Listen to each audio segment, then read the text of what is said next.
bam, bam. Welcome to All Talk United. I am President Chad. This is the man Raul. This is the man Greg B. I shouldn't say over. Up there in Miami, we are the man Devin. We got Antonio, who has been a long time since we have him on the program. And the man Zaire. Manchester United 1, West Ham 0. We all in a good mood, celebrating. You know what I'm saying? That's how it goes when Manchester United win. And being from the Caribbean, win, lose or draw, celebrate is what we do. You understand what I'm saying? So we always gonna be celebrating no matter what. Win, lose or draw, we always drink more. So welcome to the Old Talk. You all know what to do. Like, subscribe, you know what I mean? Share the channel, get people involved. So what we're gonna do, something a little different. Myself, we hanging out by Blazers, opposite the Oval in Port of Spain. So we're gonna just run through our stuff first, and then we're gonna exit and leave the rest of you guys to handle the show, because it's gonna be chaotic with all of us on the inside. Devin, Mark was supposed to fall in. You haven't seen him? No, not yet. All right, cool. Well, if Mark comes in, you'll just add him must on. be sipping still. So, talk to me, Raul. What was your thoughts on the game? Talk to you or talk to them? Same thing. Anyway.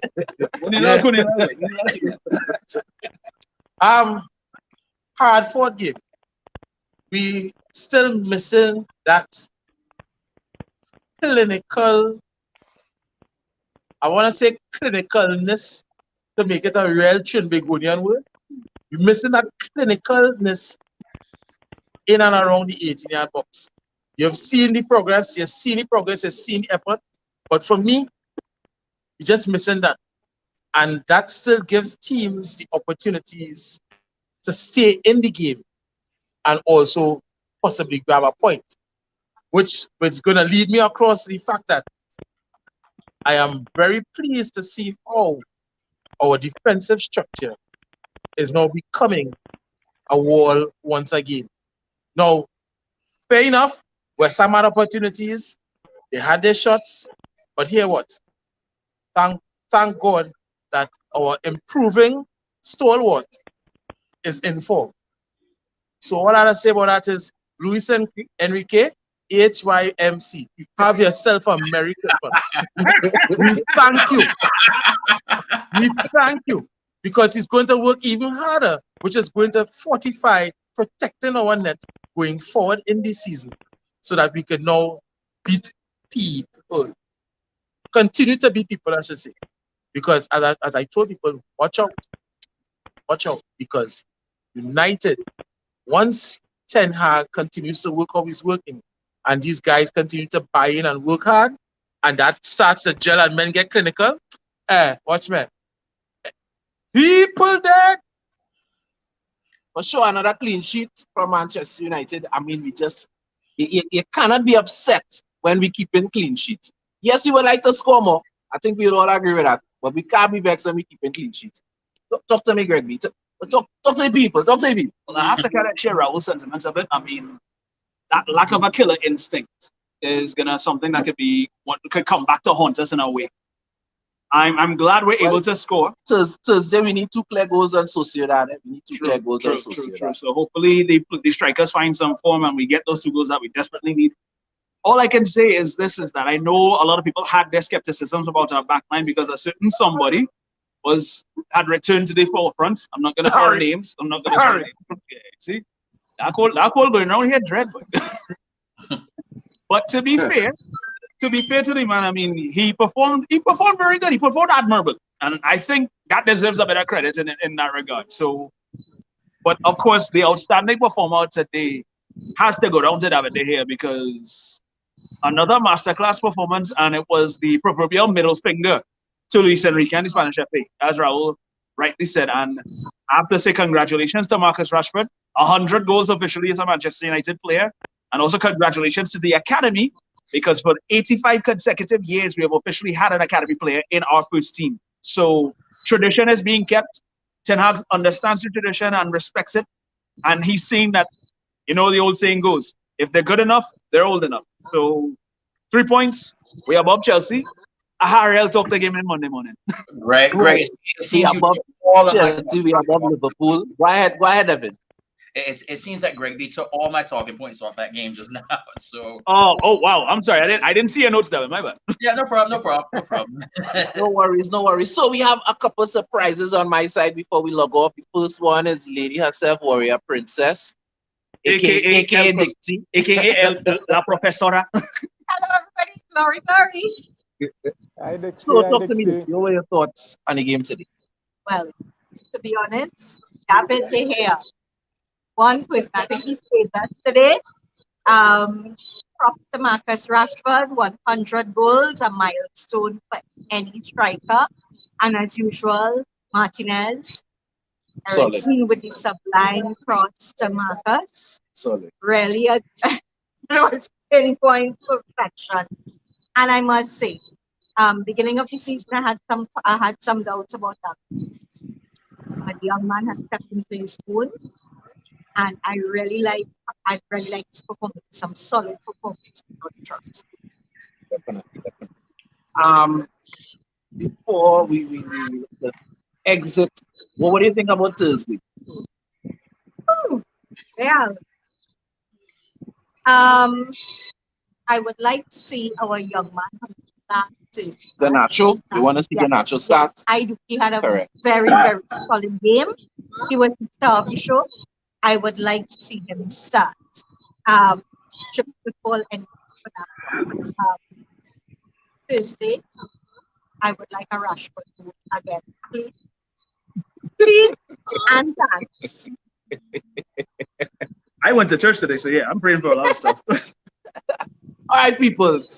That is it, President Chad, Dixie, Greg, Raul. We out to know. So you'll take us out, Devin. You all enjoy the rest of the program. Be Later. safe, fellas. Be safe. Be safe. all right, have fun, guys. Don't drink too much. Get back home safely. We were like, Raul, so we'll try. So yes, it definitely was an absolutely. I am happy today. Clean sheet, 3 points, putting the pressure on that top four. Now we just got to work on that goal differential. But anytime that we get 3 points in a clean sheet, I am happy. Tonio, what say you about that? Today was a good day today. You know, the reason why I say that is because, I mean, this month of October, it was going to be our most hectic month for before the World Cup. And I believe that we navigated it pretty well. I think that the coach, he rotated the squad properly. You understand? He brought in players who needed to prove that they deserve to be a part of the team, and everybody came in and they did their part. Today, what I would say is definitely that I'm glad that Harry Maguire had a decent game, because he had a decent game, but I still saw many of his deficiencies. But it was a solid performance by the team, and you're not going to win every game playing, beautiful football. We needed a game where it builds character, and I think we saw that today from everybody. So even though the team didn't play at its maximum, you still got maximum effort from every single person on the pitch. Even Cristiano Ronaldo, even though he ran out of gas probably with about 20 minutes to go, he's still putting a shift, and that says something about what is going on behind the scenes, and it was good to see today. But definitely the three players who were out, who came into the team, as I should say, which was Harry Maguire, Ilanga, and Cristiano Ronaldo, you saw the dynamic of the team changed a bit. So I wasn't really overly surprised with the performance today. But at the same time, we know that we're heading in the right direction. So it was really good to see. But a hard-fought win is always a plus. Always a plus. Always a plus. Yeah, definitely. Mark, what say you? Yeah, well, today was a workman-like performance. Plain and simple. Workman-like performance. Harry Maguire still a little iffy. He had a decent game, but you're still seeing that little shakiness on the ball. You're trying to play too safe. Knowing you're known for making mistakes. The three men that came into the team, the changes that were made, you see that the pattern of play kind of vary a little bit. But all in all, happy with a clean sheet. Glad for Marcus Rashford. Remember I tell you in the last show, he'll score today. And he'll get a next one. And then he might be back to his old self. But today was a brilliant kind of performance from him. Workman like from front straight down to the back. David De Gea, Martinez. Wow. That's all I will say about them two men. Wow. Yeah, son Fred should have put away that header. I just call him there and blaze him about that. That header should have scored. Yeah. I can't be bigging him up and he doing with them things. But I expected that kind of performance today because West Ham is a team that don't really give up now. Because there was in the game throughout. Credit to David Moyes, he didn't try to sit back or well, I shouldn't say, yeah, he didn't try to sit back. He kept attacking and he didn't play to open up to get plenty. He was in the game right through. At times, that coming down to the end, I had Manchester United on the back foot. Yeah, that's where I was watching the game, but watching the time. I was watching the time more than the game at a certain point because we were under a little bit of pressure. But all in all, a good performance today, man. Looking forward to Wednesday. We'll get a nice little 2-0 win and top the group. And let's Sociedad fight up with Barca and them other teams that join in. That wanted Champions League football now, them other teams now. Yeah. That end up in the same Europa League. We'll top the group and let's Sociedad fight up with them down there. We're not bad today. So first off, let me say good afternoon to Just Rollins. Good afternoon to everybody that's watching now from whatever platform you're on. Please let us know in the comments right now what you thought of the match. The next topic that I will get into now is who is your man of the match today? For me personally, you have two. Well, for me personally, I would say it just has to be David De Gea. But the beautiful thing is that there were so many players on the pitch today that you could have probably fought up a bit in terms of who you thought your man of the match would be. Diego Dallo was absolutely solid defensively. Luke Shaw was absolutely brilliant in his position at left back. Our fullbacks played today. They played well today. And it was beautiful to see. Casemiro again had a good performance. He was a bit shaky in moments, heading into the second half. He took a few minutes to find his legs again. He was a bit, slow starting the second half, but he found his legs again and these guys were dominating. So, but David De Gea, just for the moments and those saves that he made at the end, he was solid all game. But just those saves that he made at the end there, he has to be our man of the match. He has to be our man of the match. So good afternoon to Martin, Phillip, and Kurt in the comments. So it seems right now that everybody's saying it's between the same two players right now. I understand the cases for both. Rashford stepping up, scoring his 100th goal for the club on the anniversary of having an academy prospect in. So, and also David De Gea for stepping up, especially as a big FU to Luis Enrique. So this Kurt is saying, how could we leave out Martinez? So yeah, I mean that's a fair shout too. I can see that, but to me, yeah, man of the match has got to be this man right here, David. So if you're gonna give plenty man of the match, you might as well get the whole team. But yes, yeah, but David De Gea, the obvious choice. Like two match-winning saves coming on to the end there. Yeah, son, like two match-winning saves. Martinez was solid. Eriksen was great. Yeah, son. But when you pinpoint it, it was either Rashford or David De Gea. And unanimously it was David De Gea. For them two saves coming down to the end. Them two saves had goal written all over them. All over them. On any given day, that goal. That was two match-winning saves. Indeed. Yeah, son. For real. And you see Luis Enrique? Yeah, I tell you, I wish some now tell you World Cup done, rain just fall on the house. Right through. You can't come outside. Yeah. Oh, you do that, boy. I watched that list of men he carry any 50-man squad there. I shouldn't say carrying, the 50 pick. And I was the lesser goalkeeper there. Not But a the thing man is, they Mark, better. but Yeah. the thing is, Mark, that is going to benefit us, you know. If we Yeah, Exactly. yeah, see yeah. him I'm doing it, glad. yeah, it's gonna I'm benefit us glad. Exactly. because Yeah. is he starting? Is he currently starting for Spain at the moment? I don't think he's Spain's number one at the moment. So more or No. less, like he would have gone to the World Cup and he would have And been sit there down. pretty much Yeah. correct. You know, So so I mean, better he stay in England, yeah, train, it's a blessing in disguise. and go home and watch the games on TV. Yeah. Correct. Facts, But facts, if facts. I were David De Gea right now, I'd be in all the comments right now, calling up Luis Enrique and say, I hope you go home and I hope you step on a Lego. So just Yeah, simple as that. yeah, well, he did it. He Yeah, did it that in the man manner thing, that man. he should have. Yeah, he did it in the manner that he should have. He did it in the manner that he should have. Because that came out this week that he was not making his squad. So he showed it with what he was supposed to, which was his gloves. You know, he showed it with his gloves. So I mean, wish Spain all the best. Yeah, I wish them all the best. Yeah. But So, that's disrespectful. so I do have to ask right now. I know that we're all on a high right now. United won, got 3 points. We're happy, clean sheet. Who was the weak link in the side today, in your opinion?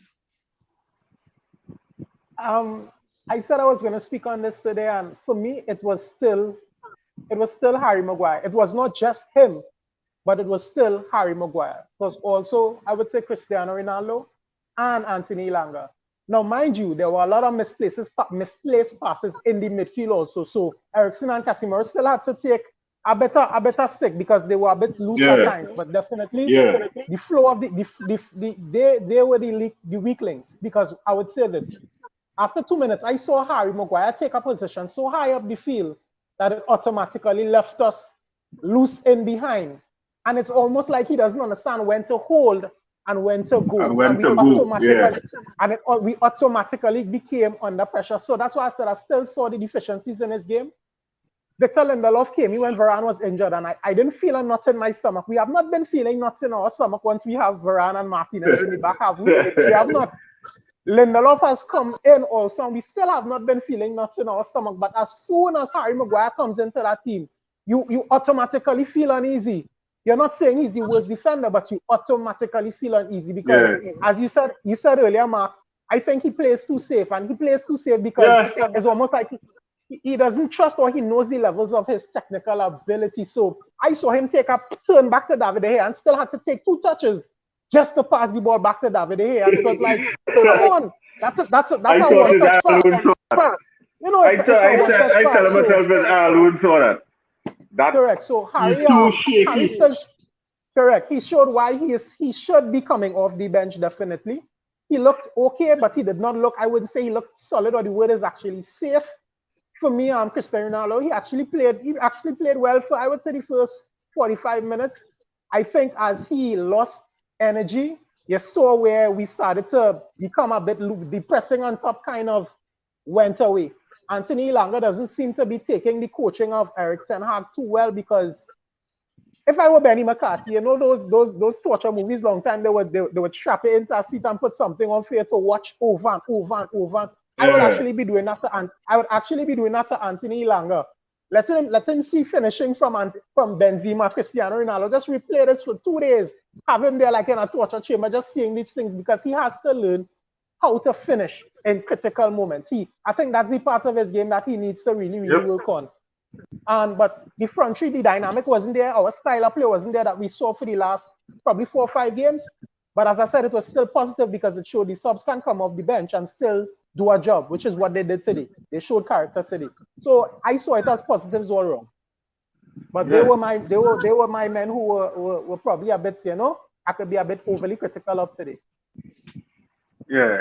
I agree with you totally because I thought it was I alone saw that when Maguire turned, he take 2 touch just to play back a one time ball to the keeper.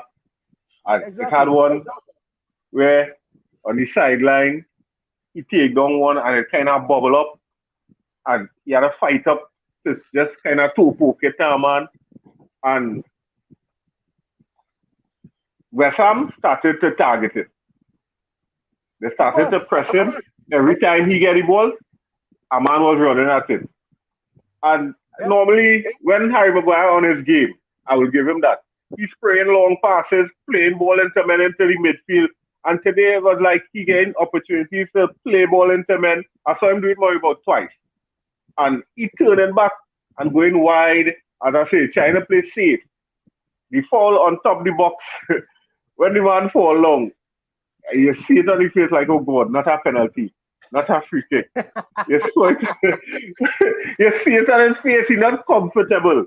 He's not comfortable playing his game there. He's trying to play too safe because he know the public and the crowd, the critics, everybody eyes on him. Anthony Langa rightfully said, I think the team compensated a lot for Harry today.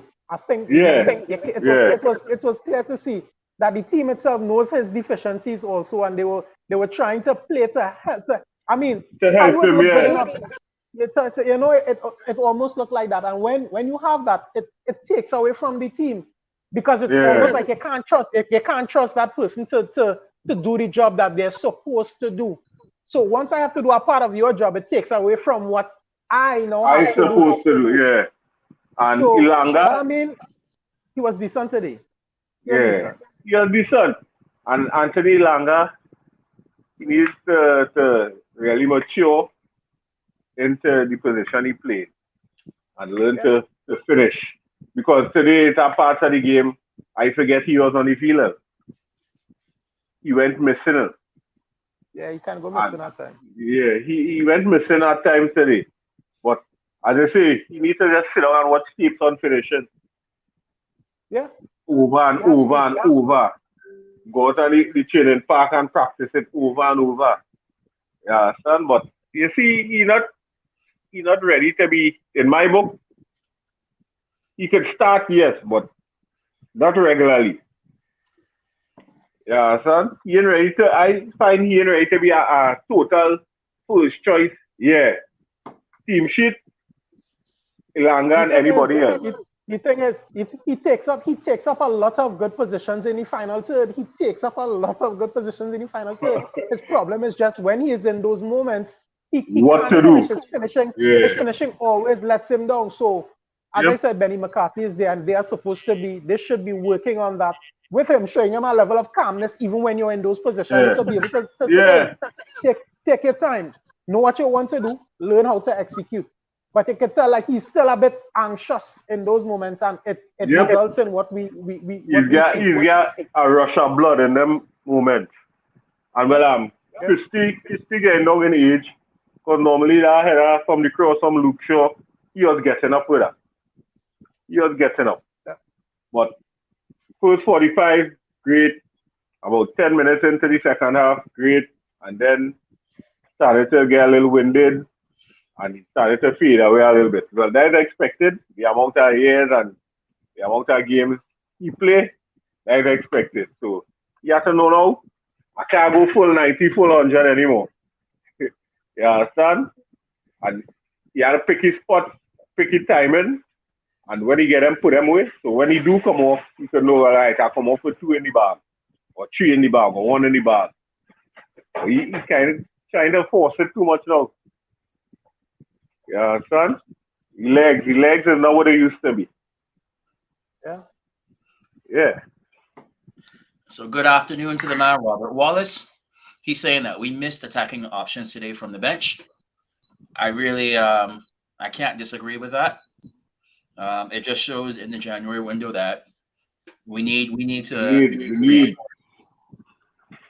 go shopping again. So it's my personal belief. I think that we need a right back and a striker. Yeah. So, remember I was saying that because right now we're hoping Dalot don't get injured. Exactly. We're hoping. Exactly. Understand? We need to get right back. Our next striker.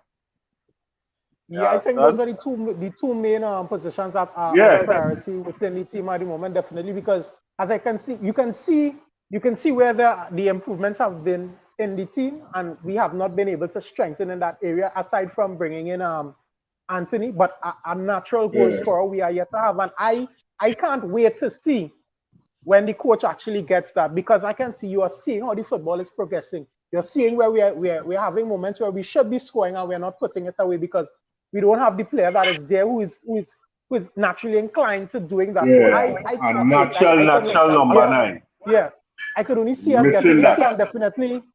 and definitely, Diego definitely he needs competition to maintain those levels that he is having Yes. also. And generally, we just need depth for that position. You know, Yeah, we because I need was depth for saying that that. I was saying that. Because if I was Dalo and I realized, wait, now I could do what I want here, and I started, because I didn't have no competition. Yeah. So But I was. I can see Ethan Laird fitting into this team eventually. He has, Yeah. you know, we like to say he has that dog about him. You know, he has that dog in him also. So if he can take good coaching from Ten Hag also, I think we can probably see the best out of him because I think he's definitely a talent. So it's something to look forward to see, but we definitely need competition right now. We need it right now. Right now. Yeah. No, but and I would like to attack competition in certain areas of the show and Malasia, Lindelof, so you go and fight Maguire for that starting role. I love Okay, it. I love it. when Varane healthy, we sure is Varane and Martinez.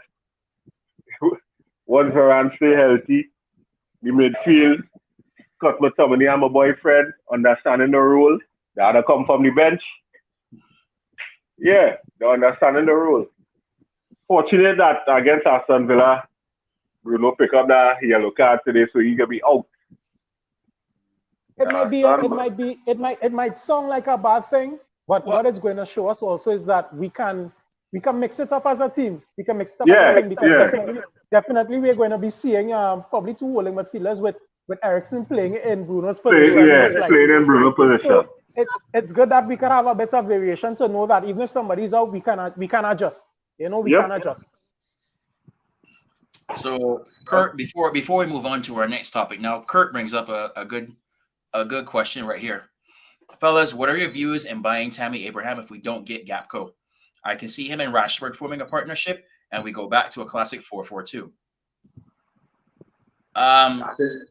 So for the first part of that, it's yes, I know Tammy is playing incredible right now in Italy. He's playing great for Roma. He's doing Jose has absolutely just like revitalized him.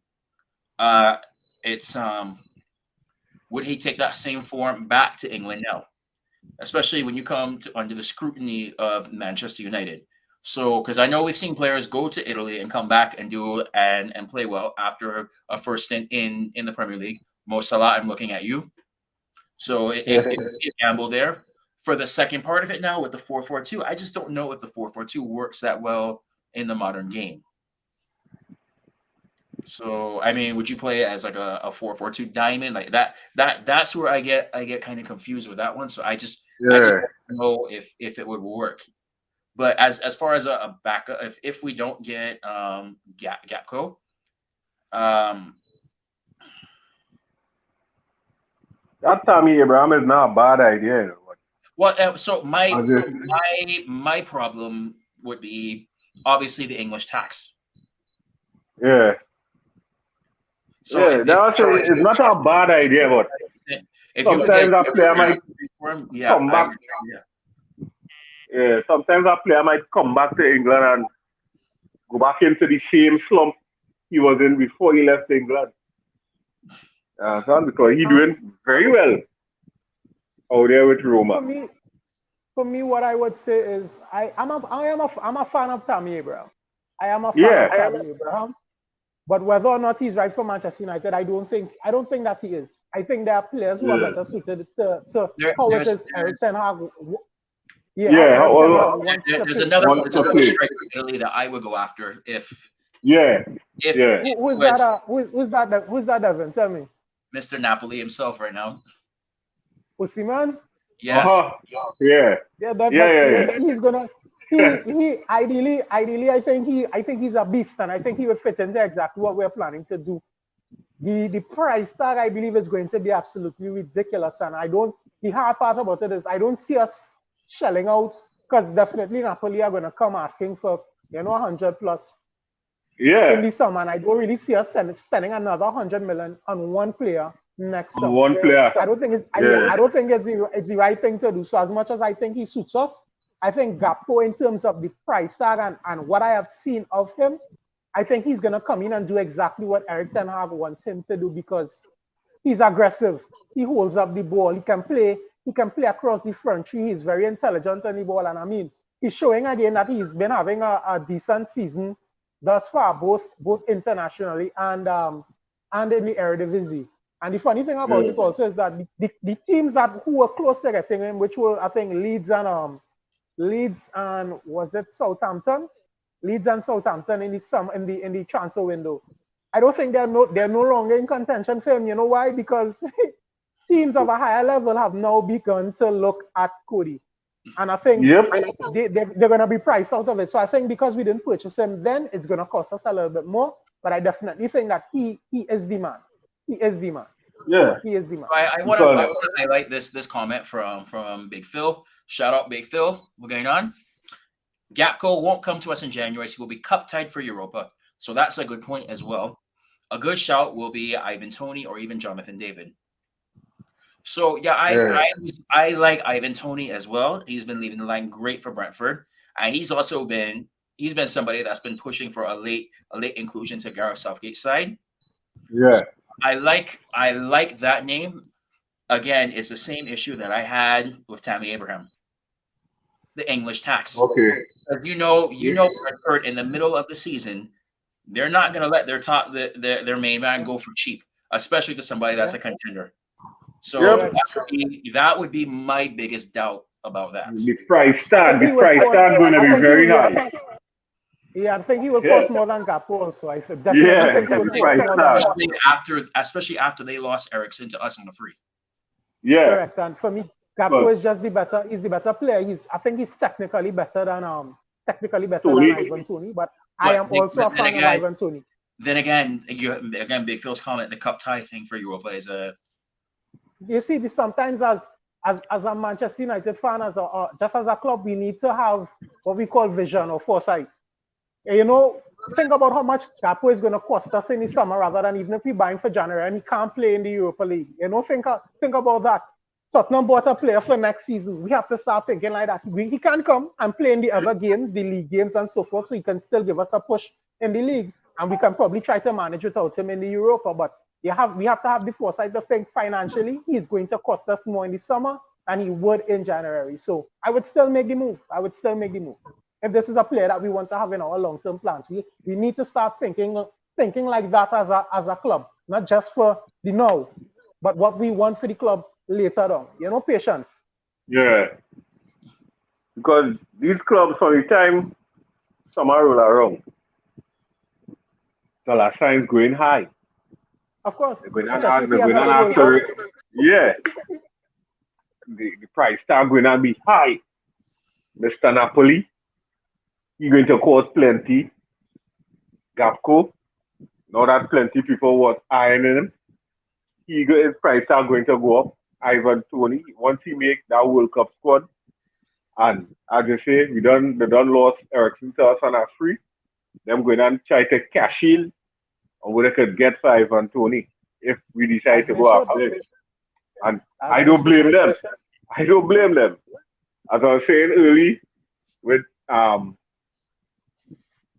Frankie, if all they want me and I in Barcelona, I call him price and all they want him, I call him price. If all they want him, pay the price.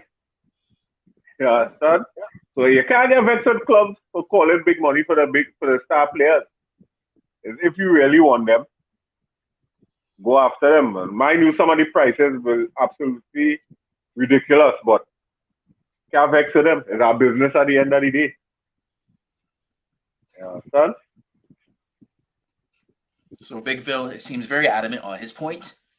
Why buy a striker that is cup tight for Europa? It doesn't make sense. That means we still got to depend on an unreliable CR7 and an injury-prone Martial and an inconsistent Rashford. True. But guys, so I know that we could go on this topic for all the show right now, but there is something I wanted to get into, another topic as well. But before we do that, if you like what we're doing with the show, please make sure to like, share, and subscribe, especially on YouTube, as I will also say this from now to the end of the season. This Cristiano Ronaldo shirt that's behind me right now on my wall, it could be one of yours. All we have to do is get to 10,000 subscribers on YouTube by the end of the season, and I will give it away to somebody, and it could be on your wall for all eternity now. Not sure if the price tag for any of these shirts right now, but it is not cheap. So this could be your chance to get a shirt for free as well. Collector's item. Devin, can I win, or is that can I win, or is that a conflict of interest? Let me know, you know. Let me know. Let me know. Trust me, but trust me, once we get to that 10,000 subscribers, we will reveal how we're gonna do the giveaway on that one too. But with that being said, what I wanted to get into right now is Manchester United played 9 games in October. I will read the score lines for each one right now, and I want to know, and this is for anybody as a whole right now, what do you think, how do you think we did out of 9 games in October? I will read the scores now as a reminder for everybody. First game on October 2nd, we played Man City. We lost 6-3. Go on to October 6th. We played Ammonia and won 3-2. October 9th, Everton, 2-1 victory. October 13th, Ammonia again, 1-0 win. October 16th, Newcastle, which was a very hard-fought 0-0. We go into October 19th, Man United beat Spurs 2-0. Of course, that was overshadowed by Cristiano's moment. We go into the 22nd, 1-1 draw with Chelsea. We now go to the 27th, 3-0 victory over Sheriff. And as of today, 1-0 over West Ham. So out of those 9 games, if I have so we lost, let me see. It was 2 draws, 1 loss, and 6 victories, if my math is correct. Yeah. Yep. So overall, I thought this was gonna be a make or break for us. Depending, this would pretty much determine how we are for the rest of the season, especially going for the World Cup. So with that being said, what say you about our October overall? How would you rate our October? I would give October. Go ahead, Mark. Go ahead, Mark. You sure? I've given October. Go ahead, Mark. Go ahead. I give it October performances 8 out of 10. Yeah. Because in the past, out of them 9 games, previous years, we might have lost about 3 out of them 9 games. No doubt, we might have lost about 3. So out of 9, we lost 1, draw 1, and win all the rest. So I give it a solid 8 out of 10 for our October schedule so far. And to top it off, all right, you had how much injuries? Well, really 1 major injury or 2. Martial and Varane. Yeah, dying bad. You see in the direction the club going. We're improving bit by bit. And as Tenard said, it takes time to build a squad. So, a solid 8. Yeah, we didn't do bad this October at all. Finish October on B2. Well, I think the coach would have taken it hands down. He would have taken it hands down before. If you had rest that before him, before the month of October, you would have grabbed that piece of paper and said, "Yeah, I've taken this one time," because it was good to see the amount of games. And when you go into detail, for me, the biggest plus was the squad rotation one. Everybody played a role. Everybody played their role during this period. You were able to more or less depend on everyone. The City game was an anomaly simply because I think in reality, we know that we are nowhere near, we're not there yet. Yeah. We are nowhere close. I mean, collecting 6 was not nice, but we still scored 3 on them, which still said something. So that game was a bit of an anomaly, and I judged it after that game. And for me, we did exactly what we were supposed to do. I would say the reason why it should have been 9 out of 10 is because of the way that we played. We saw development in terms of our style as a team. We looked like we knew what we were doing, what we were about, how we wanted to play. We actually were playing with a sense of understanding of everybody's roles. So that was an even bigger plus for me. We should have beaten Chelsea. We should have beaten Newcastle also. That's what we also have to look at. It wasn't games where we struggled to win. Newcastle are absolutely they're going bonkers right now. They're balling, as people like to say. And they came to us, and what did we do? We kind of pat them down. You understand? Yeah. And they are ahead in their project, further ahead in their project than we are. So I think the performances, especially going away and the way that we perform away, it has been great to see, and I think it has been a very good month of October. A very good month of October. Yeah. October has been good. It could have been worse. It could have been a disaster, but October turned out good. Yeah. Real good. Behind that six. That six was just wow. So for me, I personally was between a 7 or an 8 on this one, and it was very tough for me to decide on this one. Out of the games that we drew, I think that we dropped the ball versus Chelsea. Newcastle, yes, we had chances. However, they should have scored in that game. That one of the double post that they had, like that was a ridiculous chance that they had. The reason why I would give an 8 is the amount of clean sheets that we had in that game. So that is probably the one thing, in my opinion, that pushed me to an 8. So it shows yes, the defense is finally coming together. Everybody's getting their chemistry. Shout out to Martinez. I think has been a very influential person. And speaking of the defense, we forgot one big injury as well, Varane. So I know we were talking about that before. So that especially to come in today and show even with Varane injured, we could still keep a clean sheet. I have to. And that's good. That is good. It also shows rotating the side as well. I think Ten Hag did a very good job in October. Ten Hag personally, I think Ten Hag gets an 8.5 for October for me, especially when you have to deal with everything that you had to deal with between injuries, between players refusing to play, so and still coming together and rotating the side. He gets an 8.5. The team gets an 8. Manager of the month. Well, he won't get it because he won't get it. What I just said, manager of the month. He won't get it. No. Yeah, he's not getting it.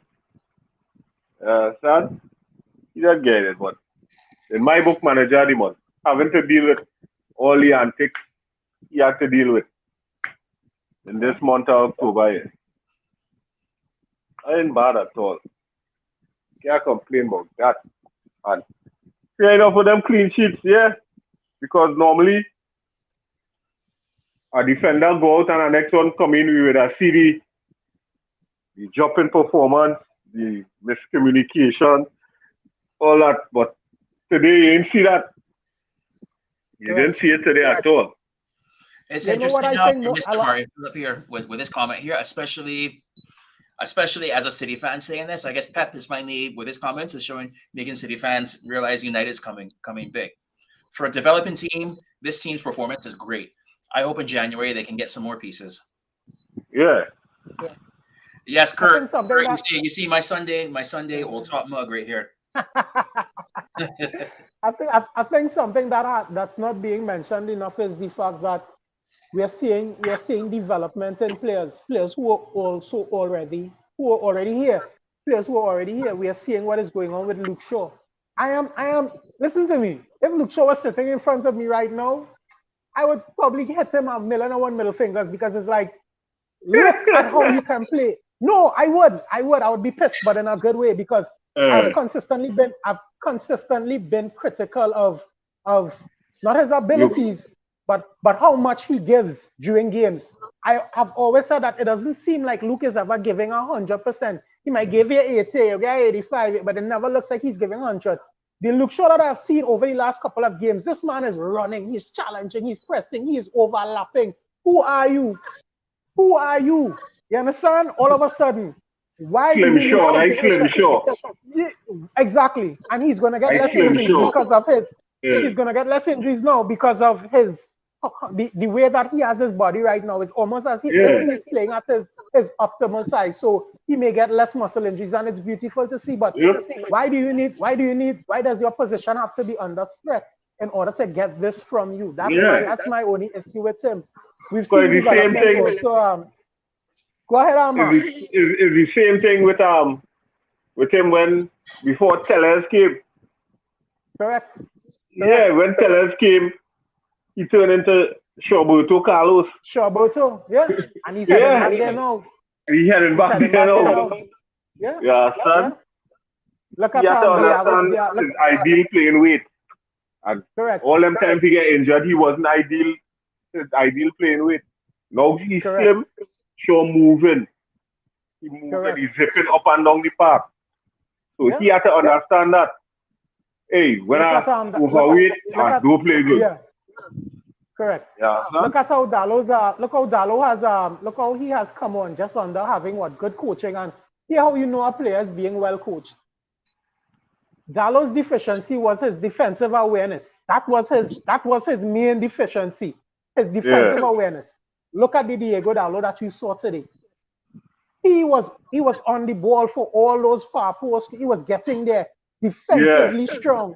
Even though that we know offensively that's the main part of how he likes to play, but we are seeing a better balance, and that only comes from good coaching. You're seeing Marcus Rashford with a fire about him again. He's playing like I'm seeing Marcus Rashford sliding in on Declan Rice probably about 2-3 minutes into the game, and I'm like, that is what I want to see. That appetite, that desire to get there, that want to play. You're seeing that fire in him again, and I mean, definitely that has to come from the coach. It has to come from the coach, and we're seeing it also in a lot of other different areas and pockets of the team. I think Victor Lindelof himself, even when he plays, he has been better. David De Gea has developed a bit more also under Eric Ten Hag, playing out from the back, knowing when to come out. And we saw that David running out there to clear balls outside of his 18. That can only come from good coaching. You understand? So I mean, the coach he really needs to be applauded. He really needs to be applauded for what he's doing and how he's handling things off the field also. So I have one more question for you guys right now. I know we have a little bit of time left on this show. Who is your player of the month for October?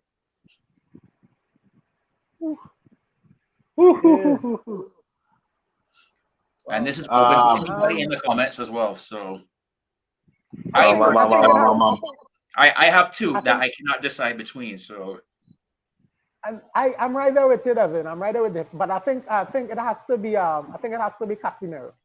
I really think it has to be he's one of my two. He's one of my two. Yeah. I mean Martinez. Martinez has been, his levels are so high that the fact that he's having good games is I wouldn't say it's going unnoticed, but it's almost like Lissandro's doing what Lissandro does. So his great performances. Yeah, so his great performances it's becoming almost as you expect to get it from him. But Dallo can be thrown in there also, but definitely Casemiro. Casemiro has to be the man. He has to be the man for me. Yeah, and that might pick Casemiro because you see he now find his legs and he now come up to speed with English football. You're seeing the quality in the guy. Yeah. So I was I had Casemiro as one of mine. I did not have Martinez as my second person. It's just because he's had the same levels throughout. Like it's not like I saw like this big improvement. Yeah, they expect that. That is the only reason why he's not in it. My second person was Rashford. I think Rashford is stepping up his game big time. We're starting to see the old Rashford, and it's funny that it's almost coincidental that it's right in time as Southgate is about to pick his side that all of a sudden we're starting to see a real the Rashford that we're used to. But you want to know why I didn't put Rashford in, Devin? The reason why I didn't put Rashford in is because I mean he has been good in the month of October, no doubt, definitely. But there were chances that he's had in games gone in the past couple of games where I'm like, come on, man. You should have more goals than this. You should have more goals than this month of October. Correct. So it's almost like you should have had more. You should have had more. But he's been doing well, and he'll get back there. He needs to be more calm in front of goal instead of always looking to blast it past the keeper. He needs to start picking his corners, choosing, because a little finesse. Correct. Because the goals that he didn't score were goals that he hit more or less directly to the keeper. Pick your corner, be a little more clinical in those moments. So, but he's coming on. He's definitely coming on. Yeah. But yeah, if I had to do my one pick, I think I would give Casemiro it though overall. Yeah. So it seems almost everybody's in unison that it was Casemiro. I am hoping now. Well, I know. Would it be fair to give a player of the month for November with it being cut short due to the World Cup? Here is my hope for November. My hope for November is this man becomes player of the month for November, just as a big slap in the face to Luis Enrique to show what you're missing on. Normally, I don't wish bad on teams as much. But I just hope that there's some big issue that happens because of a goalkeeper in the Spanish side during the World Cup. That he has to bring him. David De Gea would have stopped that. Yeah. I agree. I can understand why he's not starting in the Spain team, but to not carry him, I think it felt a bit personal, and not just personal. Not just personal against him, but personal against Manchester United. For some reason, it just felt a bit. It felt a bit personal because David has been stellar. He's also had a good month of October, so it's almost like he peaked at the right time, and you're still not taking him. And this is a keeper with experience, so it was a bit weird. And I'm sorry for David, but as I said, bless me, I'm happy to have him. Man United, I'm happy to have him. I'm sorry, but I'm glad. Let him come, Carrington, train, eat. I'll go back home and watch World Cup game. Let Enrique fight up with the problems, because he's going to run into problems with our Spain team. He's going to run into problems. I look at them fight up in the group stages. So, you know what? I know I said that was going to be my last question that I had, but one just popped up in my head on the topic of David De Gea right now. Do you think he's doing enough to get a new contract at United right now? You're on the right track. But he could do some more. What I would say is I think he definitely is. I think he does deserve a new contract. But what I also think is that Manchester United needs to be looking for a new number one goalkeeper also. Those two things can be right at the same time. And I think that's what we need to be doing. Give him a contract, but let him, he has to lower those wages. The wages has to be lower. Give him a new contract if he wants to still be a part of what it is we're doing. But we definitely need to be looking for a new number one still, somebody to really challenge him, and we'll get the best out of him, and we'll get the best out of the keeper who is going to lead us probably into the next generation of what Manchester United is going to become as a club, Yep. I say the same thing. Give him a new contract, but let him know that wages are to go down. Because himself, your wages go down a little bit, he'll still be the highest paid goalkeeper in the world. And the thing is, if nobody's gonna pay him that. He knows nobody's gonna pay him that. So take a nice little pay cut and keep working hard. You understand? And expect that you will get competition, because by right, it's time to look for a new number one. Yeah. Because to push David De Gea a little further, get the best out of him while he's still active, and get the best out of the person who will buy. Healthy competition. That's how it should work. That's how it should work. So, guys, it's definitely been a fun afternoon here in the bar. They're getting ready to call last call. So, by the way, I didn't see any of your drinks either. So, hey, come on, Devin, come on! You ain't been looking, brother. You ain't been looking. It's that thing. You see that, Devin? I don't know if you could get in contact with the DEA or the FBI or Homeland Security. I have a partner in America there yesterday was his birthday now. They get 4. And since that, I ain't seen him on, man. I ain't seen him on. Because he get 4 on his 49th birthday. Oh shoot! and he was playing golf. So he was going 4. So I can't find the guy. I see Courtney's asking if we could address one more question. Guys, do you believe Dean deserves another chance at Manchester United? Who? I don't know if any of you want to finish up while we Greenwood? Dean Henderson. He's talking Dean about Henderson. Dean Henderson. Yeah. Would you bring him back? Shares in Mirage Julius. So my personal take on that one, as of now, he's got his chance at Forest. And this is one thing that I cannot figure this out, because Forest is leaking goals like bad, and I cannot figure it out if it's because they just threw a whole new team together and didn't check for any chemistry, make sure everybody's playing the same style, or if it's just that Henderson is just that bad. I am still leaning towards it's the fact that the team has no chemistry. But it's also not a good look for Dean Henderson right now, especially for resale.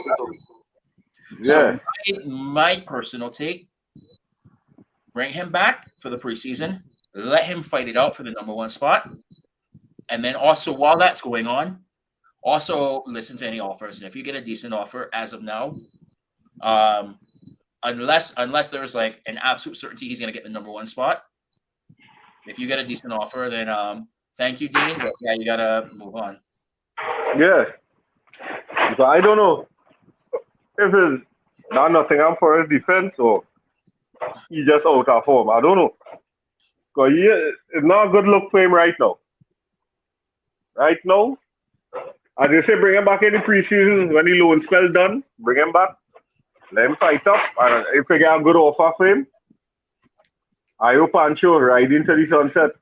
One thing that I am very much hoping for is that he does get called up to the final 26 for Southgate squad, and I hope he gets the opportunity in the World Cup and plays brilliant, because all that will do is increase his resale value.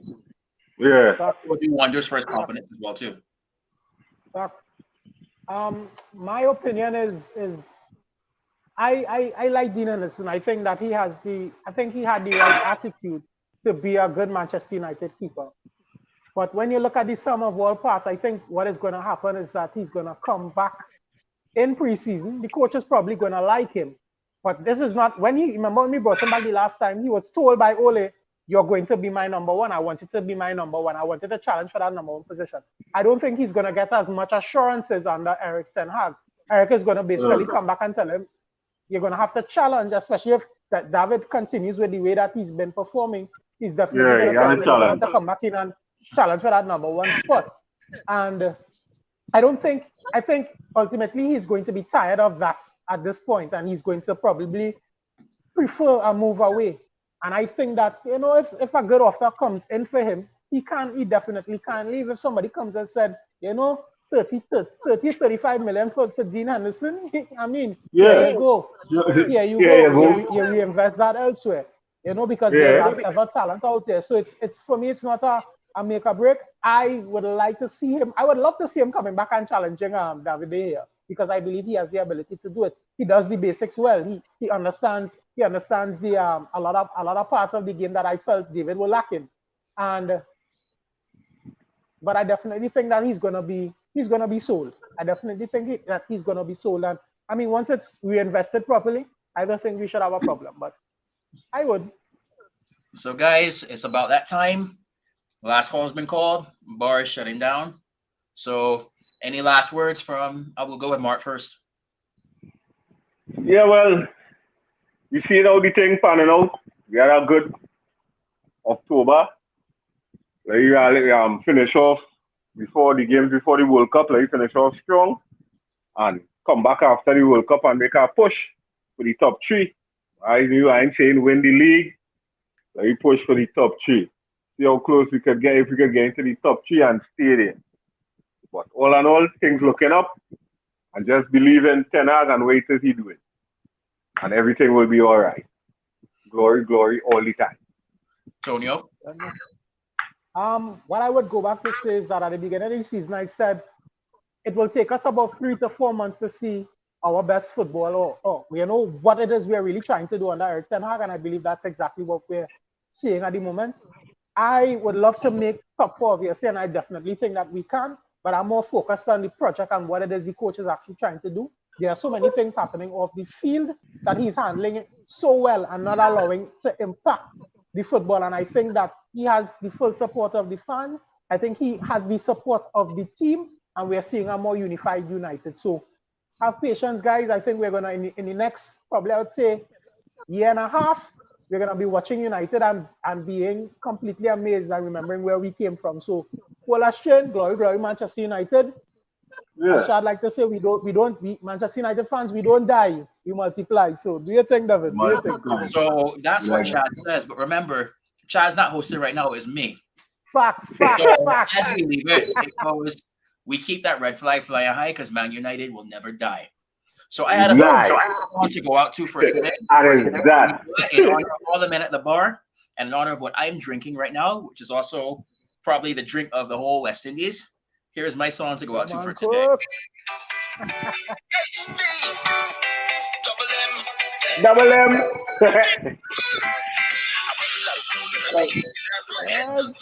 Yeah. Whoa. Must be rum and coke, brother. Must be rum and coke, brother. Hey, if you appreciate what we're doing here at the United Hour, please like, please subscribe, and let's grow this community.